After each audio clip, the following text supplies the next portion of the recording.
Good evening. Over the past couple of weeks, while sheltering at home, like many people, I've been looking for ways to pass the time, to occupy my time. Of course, a good bit of time has been spent simply reading and studying the Word of God. There's been a good bit of time as well spent with my family, putting together puzzles, playing games, and just doing things that I generally enjoy doing with my wife and children.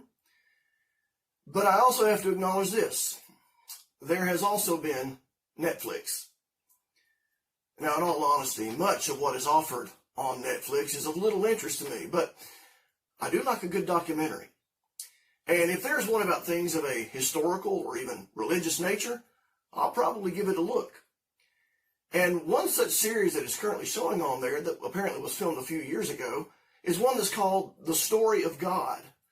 It's hosted by Morgan Freeman. I just love hearing him talk. But it's hosted by Morgan Freeman, and he travels around the world pondering certain questions of a religious nature, things that pertain to belief in God, and talks to people about those questions that he has.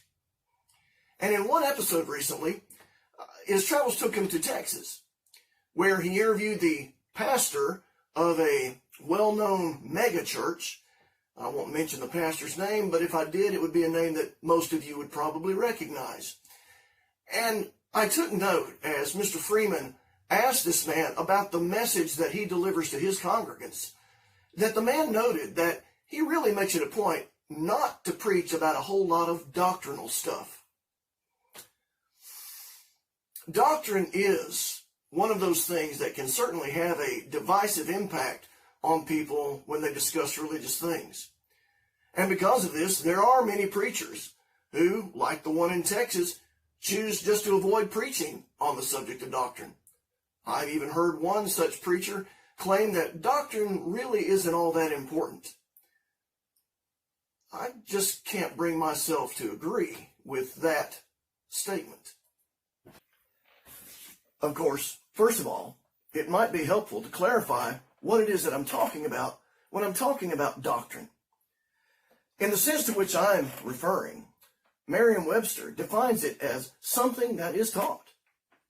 And the word that is usually translated as doctrine in the New Testament really has pretty much the same meaning. It has to do with what a person, or in this context, a church, teaches.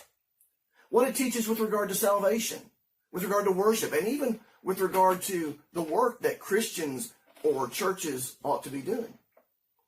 And based on that, it shouldn't be surprising then to find that doctrine will have an impact on the practices of a church. And the New Testament does not present doctrine as an unimportant thing. In fact, I believe an honest and open-minded reading of the New Testament will reveal this fact, that doctrine matters. In Acts chapter 2 and verse 42, following the establishment of the church, one of the things that we are told that those earliest converts to Christianity remained steadfast in was the apostles' doctrine. It seems that doctrine was important to those folks. And I would like to point out that what this passage there says is that they remained steadfast in the same doctrine. Luke there records the disciples, those first converts, as remaining steadfast in the apostles', plural, doctrine, singular, meaning that all the apostles were teaching the same doctrine, which is only logical when you think about it, because after all, how many different doctrines did Jesus teach the apostles? I mean, did he teach Matthew one thing, and then Bartholomew another thing, and Peter another thing? No. Jesus taught them all the same thing. He taught them all the same doctrine.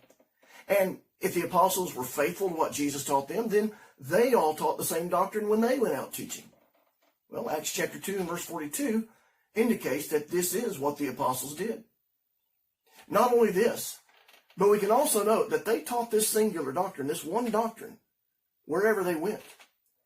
I think of Paul's words to the church at Corinth in 1 Corinthians chapter 4 and verse 17, when he noted that he taught the same things in every church.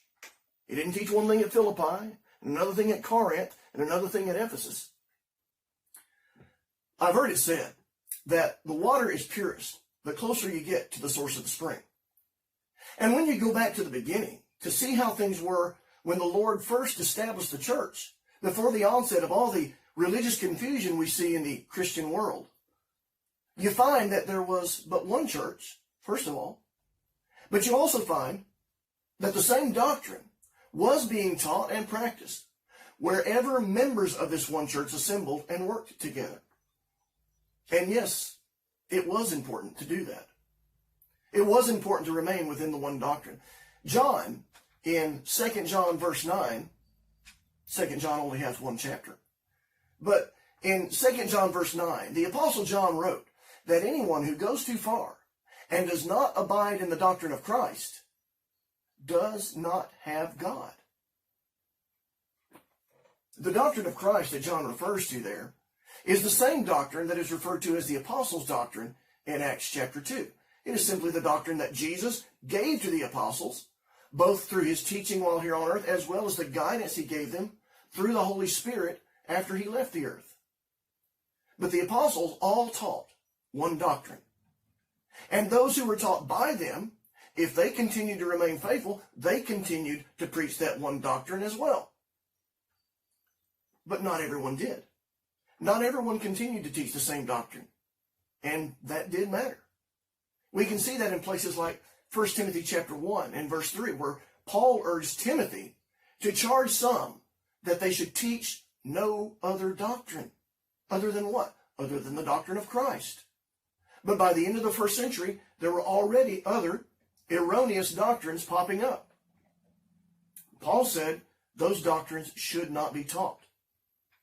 Teaching the right thing, the right doctrine, mattered. In fact, speaking of Timothy, Paul wrote 2 letters to this young preacher that are preserved for us in the pages of the New Testament. And he also wrote another letter to another young preacher by the name of Titus. That letter bears Titus' name, and it's right after the letters to Timothy. But you've got these 3 letters written by an apostle to these young preachers to help them as they taught others. And they're fairly short letters, but in these 3 fairly short letters written to help men who would be teaching others, Paul mentions doctrine 15 times by my count. The indication from the New Testament is that the doctrine taught by a church matters. A church, like a Christian, should be teaching the right doctrine. The doctrine that is taught in the pages of the New Testament.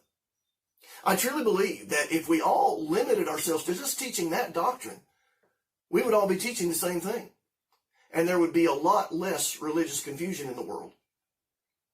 I find it interesting that the word doctrines, plural, that word appears only 3 times in the New Testament. In other words, a multiplicity of doctrines is mentioned only those 3 times in the New Testament. In Colossians chapter 2 and verse 22, in 1 Timothy chapter 4 and verse 1, and then in Hebrews chapter 13 and verse 9. Those are the only 3 places in the New Testament where you read of doctrines in the plural. And in each of those instances, pluralities of doctrines are spoken of in a negative light.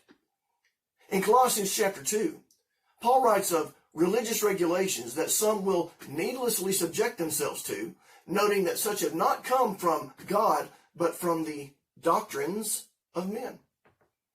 In 1 Timothy chapter 4, Paul makes reference to some who would depart from the faith because they give heed to seducing spirits and doctrines of demons.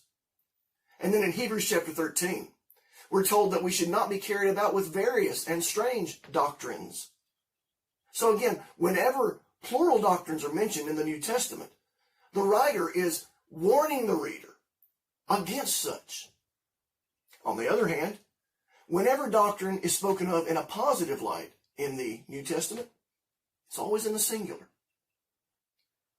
Doctrine matters.